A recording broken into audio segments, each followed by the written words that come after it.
I remember my 200 level. That was when I met Dan. Our meeting was nothing planned, just one of those beautiful coincidences life quietly arranges.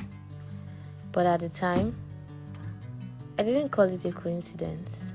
I called it divine timing. Dan was funny, and that was probably the first thing you would notice about him.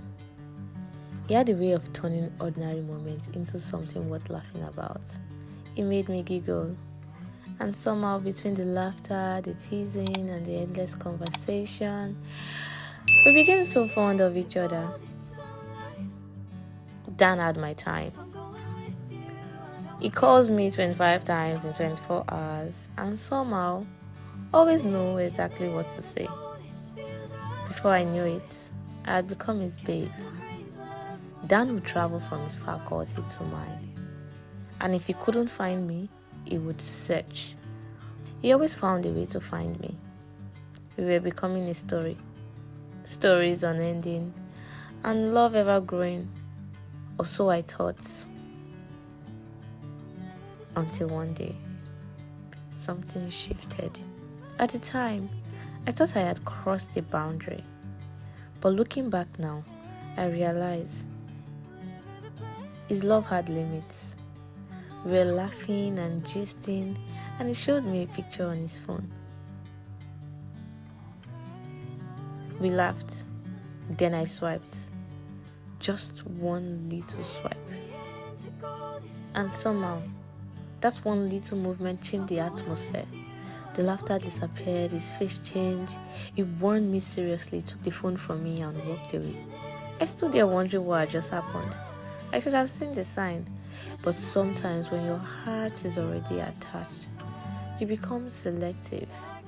You see what you want to see, and you explain away what you don't want to believe. You know that saying, when you ignore signs, you'd see wonders. Well, let me add to it. Wonders never really end. They continue. And when you keep ignoring the lesson, life has a way of repeating the class. Did I read the signs? No. I kept walking.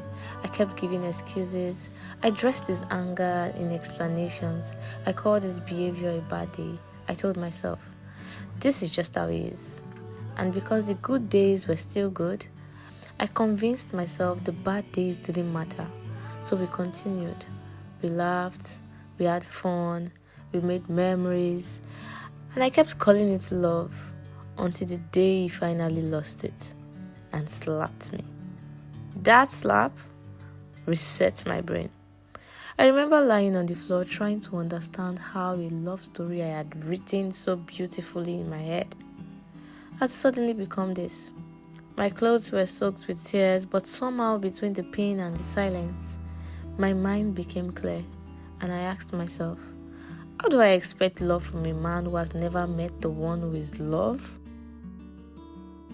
How do I expect a man who does not love God to understand how to love me?